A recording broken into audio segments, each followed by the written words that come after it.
Hi, it's Patrick Hutzel from IntensiveCareHotline.com, where we instantly improve the lives for families of critically ill patients in intensive care so that you can make informed decisions, have peace of mind, real power, real control, and so that you can influence decision making fast, even if you're not a doctor or a nurse in intensive care. This is another episode of Your Questions Answered, and in last week's episode I answered another question from one of our readers, and the question last week was: is the ICU team allowing my brother to die by giving him heavy sedation? Help. You can check out last week's question by clicking on the link below this video. In this week's episode of Your Questions Answered, I want to answer questions that we get quite frequently as part of my one-on-one consulting and advocacy services. And in this week's episode I want to focus on tracheostomy in kids part 2. You can check out tracheostomy in kids part 1 by clicking on the link below this video in the written version of this blog, or if you are watching this on YouTube, just click on the link below to our website where you have access to both videos and articles. So following on from tracheostomy in kids part 1. A tracheostomy may be permanent, long-term or short-term, depending on the needs of your child. Your child will have regular medical appointments, and the removal of the tracheostomy tube will be planned once the medical team is confident that your child can breathe well without it. Before it is determined that your child no longer requires a tracheostomy tube, your child's doctor may conduct trials to determine how your child tolerates breathing through the nose and mouth again. These trials are usually done via two methods, weaning or capping. Oftentimes capping will be conducted at the end of a weaning trial to ensure your child is ready to return to breathing through the upper respiratory tract. Next, weaning. This process can be conducted various ways, although the most common is to begin with using a Passey-Muir speaking valve, also known as PMV, if your child is not already using one. The PMV requires your child to exhale through the nose or mouth while still allowing them to inhale via the tracheostomy tube.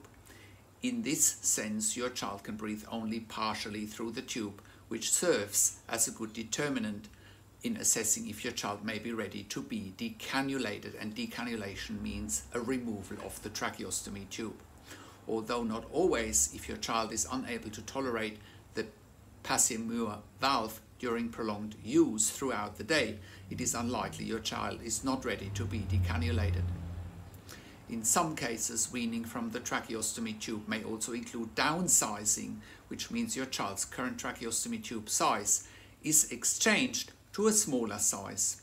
Essentially, the space your child has to breathe through the tracheostomy tube is made smaller, usually requiring more respiration activity through the nose and mouth.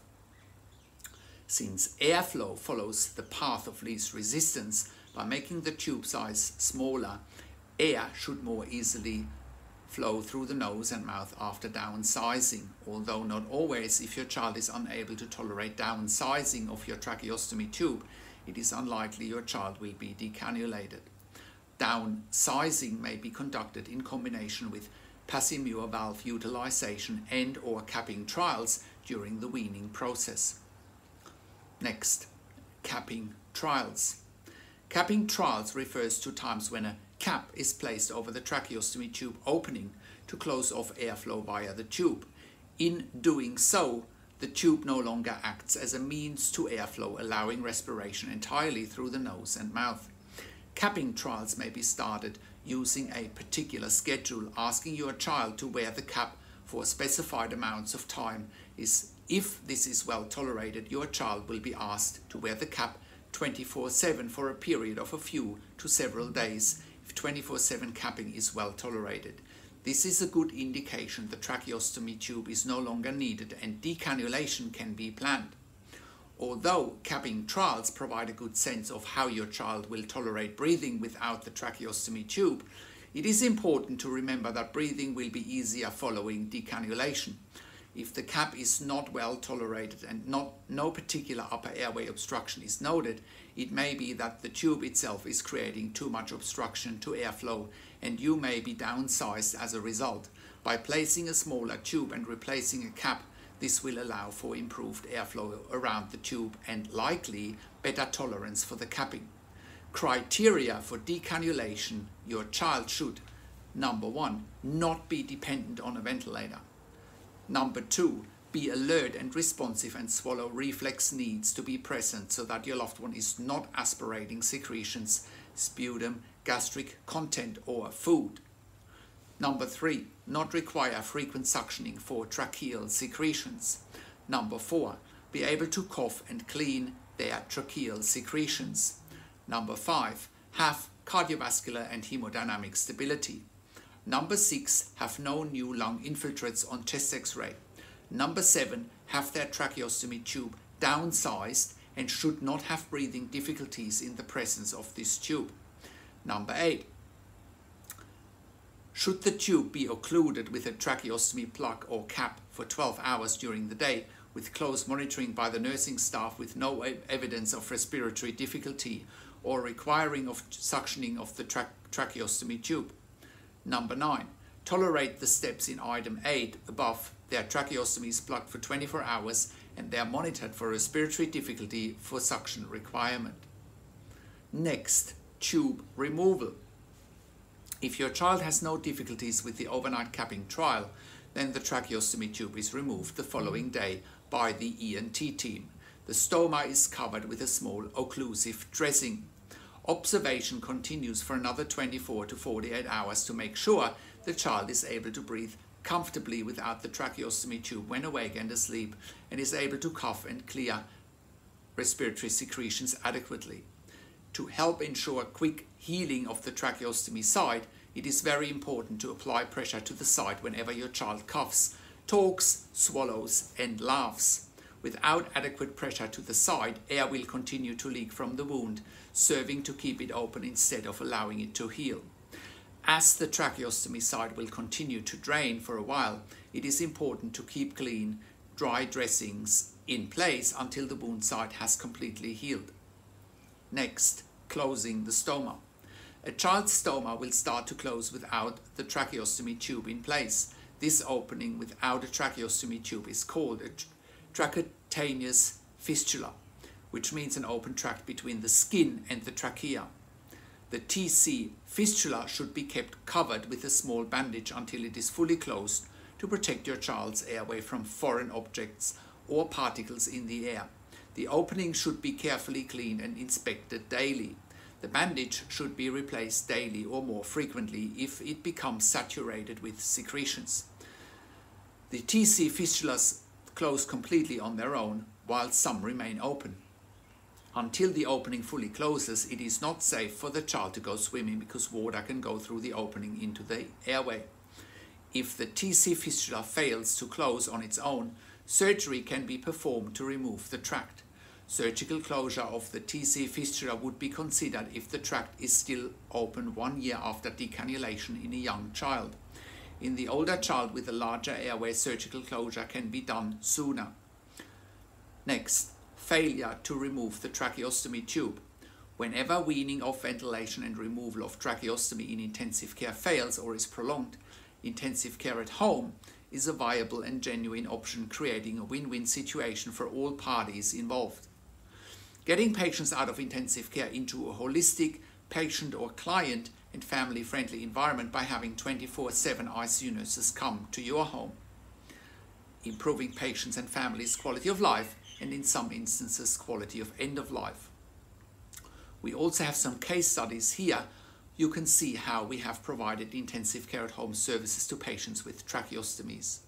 In the first case study is where we looked after a 15-month-old toddler with tracheostomy at home. The toddler eventually had the tracheostomy removed, therefore it ties right in here with our topic, and we have put a link towards the case study. We also have put some references below this video in the written version of this blog, so you can see more additional information. So, how can you become the best advocate for your critically ill loved one? How can you make informed decisions, get peace of mind, control, power and influence quickly whilst your loved one is critically ill in intensive care? You will get to that all-important feeling of making informed decisions, get peace of mind, control, power and influence when you download your free Instant Impact Report now by entering your email below.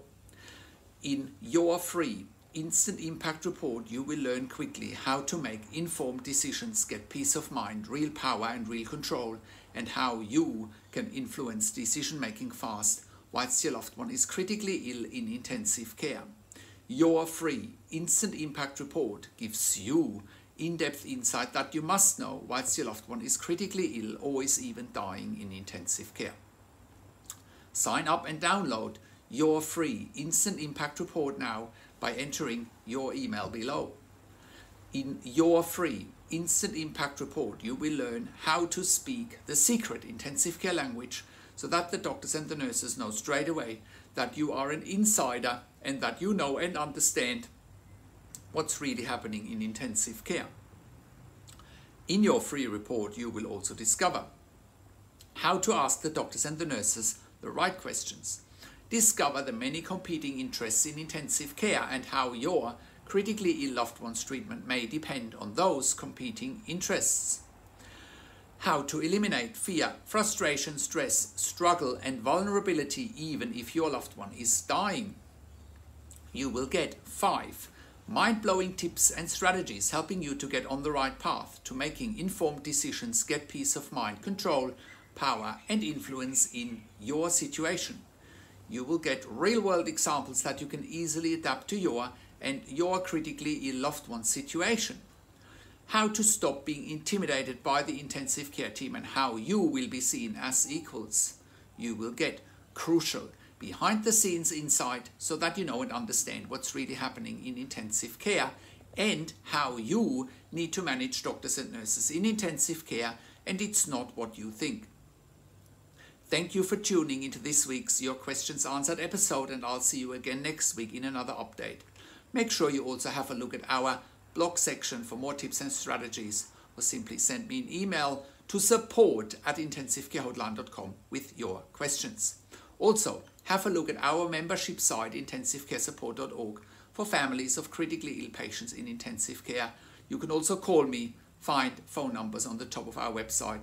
Also, have a look at our ebook section where you get more ebooks, videos and audio recordings, and where you can also get one-on-one consulting and advocacy with me over the phone, via Zoom, via Skype or via email by clicking on the relevant tabs on the top of the website. This is Patrick Hutzel from intensivecarehotline.com, and I'll talk to you in a few days.